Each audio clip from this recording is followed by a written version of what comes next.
Magandang araw sa inyong lahat. Gusto ko lang subukan kung kaya ko pa bang magsalita ng diretsong Filipino, yung talagang tuwid na Filipino, yung wala talagang hinahanap o ginagamit na katumbas sa salitang Ingles. Lalo naman sa ating mga Filipino, karamihan sa atin hindi na matatas talaga sa pagsasalita ng diretsong Filipino kasi karamihan na sa atin talagang hinahalo na yung wikang Ingles, yung mga salitang Ingles. Pero susubukan lang natin ito ngayon pero naintindihan naman ninyo, 'di ba, na meron talagang mga salita sa wikang Filipino na wala tayong mahanap na katumbas. Yung mga lalo na yung meron mang katumbas sa wikang Ingles, hindi sila lantaran o ginagamit ng karamihan sa mga Pilipino. Kaya talagang kailangan mong maghanap ng panahon para matukoy yung salitang katumbas sa Filipino. Kaya ano bang pag-uusapan natin ngayon? Kahit ano, ano bang mga naaalala kong programa sa telebisyon noon, pwede natin pag-usapan 'yan. Yung talaaklatan o talaarawan ng mga vampira o sa Ingles ay yung Vampire Diaries. Isa 'yan sa mga naalala kong programa kasi talagang nakakagising siya ng pag-iisip natin, hindi ba? Dahil yung kwento niya talagang dugtong-dugtong at meron talagang komplikasyon sa mga kwento niya. Tungkol ito kay Stefan at sino nga ba yung isa niyang kapatid, yun. Nakalimutan ko na yung pangalan nung isa niyang kapatid, pero, minamahal nila ang isang babae na isang tao talaga at hindi vampira at yun ay si Elena. Pero ang pinakapaborito kong karakter dito at paborito rin niyan at popular sa maraming manonood tulad ng mga Amerikano at ng mga Pilipino ay si Caroline. Kasi si Caroline, siya ay nagsimula bilang isang taga taga-motibo ng mga manlalaro, 'yun. Tapos siya ay nasa mataas na paaralan, oo, siya ay nasa mataas na paaralan. Nung una, isa siyang babaeng tao at hindi vampira. Pero noon ay marami siyang pagkukulang sa kanyang sarili, sa tingin niya sa kanyang sarili at nawawalan siya ng kumpiyansa sa sarili niya, hindi ba? At madali siyang mainggit sa ibang mga babae pa noon. Madali din siyang magselos. Marami talaga siyang mga pagkukulang sa kanyang pagkatao noon. Pero nung naging vampira na siya, dun na nagsimula ang paglago at pagpapabuti ng kanyang karakter. At lumabas na ang kumpiyansa at tiwala niya sa sarili niya. Ano pa, naging mabuti rin siya. Nagkaroon siya ng awa, nagkaroon siya ng kumpasyon sa ibang mga tao at ginagamit pa nga niya yung mga kapangyarihan niya bilang vampira nung siya ay pinilit sa pilitang naging vampira dahil kay Damon, naalala ko na yung pangalan nung kapatid. Sa pilitan siyang ginawang vampira pero ginamit niya ang mga kapangyarihan niya para ang isang paggamit niya yung pagpapagaling sa mga talagang kritikal na ang sakit, 'yan, ayun. Yung mga ibang karakter hindi ko rin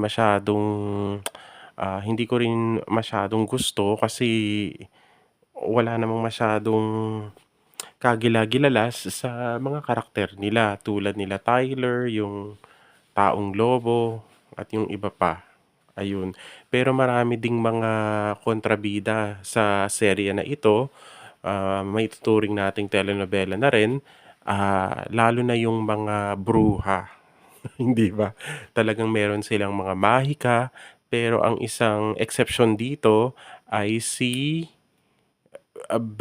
Bonnie, 'yun si Bonnie. Kasi si Bonnie isa 'yan sa mga bida, pero maraming kumakalat na balita at may katotohanan na hindi nalinang ang kanyang karakter at isa siya sa mga kumbaga ang storya niya ang isa sa mga hindi masyadong napalago ng mga autor, ng mga manunulat ng programang ito. Sang-ayon ba kayo doon sa balitang yon o sa mga komentong yon o opinyon na yon? Ayun, si Bonnie ay isang halimbawa ng mabuting bruha, ayun, sa programa na ito. Ano pa bang masasabi ko? Ang ginagawa ko ngayon ay tungkol pa rin sa legal na propesyon, ayan. May mga ilang taon na alam niyo naman na ito na ako'y nagtrabaho bilang isang paralegal at 'yan ay kung susumahin, ang trabahong 'yan ay tumutulong sa mga abogado para sa mga usaping legal at para maipaglaban kung ano man yung panig nung mga kliyente.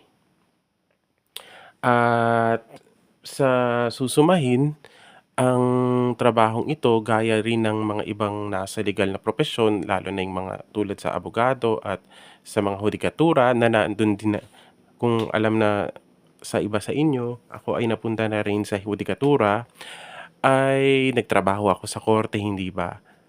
Ang isang esensya ng mga trabahong ito ay para matamo ang administrasyon at ang pagtamo ng hustisya ng kung ano ang nararapat na maipataw o makuha ng bawat partido na naglalaban.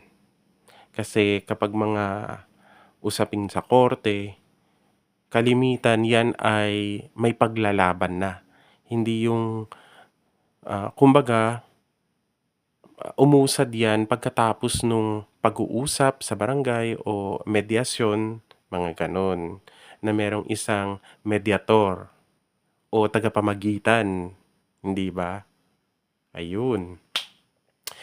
So yan ang aking trabaho.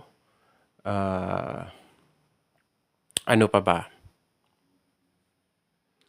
Ayun. Alam niyo naman ang tungkol sa aking pananampalataya, kaya isa akong mananampalataya ng Biblia. Mananampalataya ng Biblia kung anong nakasulat doon ay aking sinisikap na sundin. Kaya ito'y nakakatulong naman ito sa paglinang at pagiging matatas sa wikang Filipino. Tulad ng ibang mga tao, marami din tayong hilig tulad ng hilig sa paggigitara, sa musika, sa pagtugtog ng piano at sa pagkanta, sa pag-awit. At nung sa isang simbahan ako ay naging namumuno sa pag-awit. Sa Ingles, ang katumbas nito ay worship leader. Kaya namumuno sa pagsamba sa pagpapaawit. Ayun. Maraming taon din ang lumipas na naging gano'n ako at naging pianista din ako ng isang simbahan. Ayun. Ano pa ba? Sa ngayon, 'pag may panahon ako, mahilig din naman ako kahit papaanong maglinis. Talagang sinisigurado ko na ang sahig ay malinis at talagang talagang nababasa siya ng mainam at kamakailan lang nagbunot ako ng mga damo para talagang hindi na tumubo kaya kailangan bunutin, hindi yung talagang pinuputol mo lang.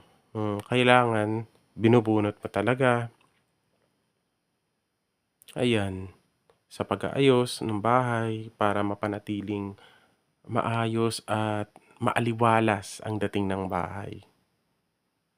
O paano, tapos na. Hanggang sa muli, nasasabik din ako na marinig ang mga sarili niyong pagsisikap at pagsasalita sa wikang sariling atin, wikang Filipino. Hanggang sa muli.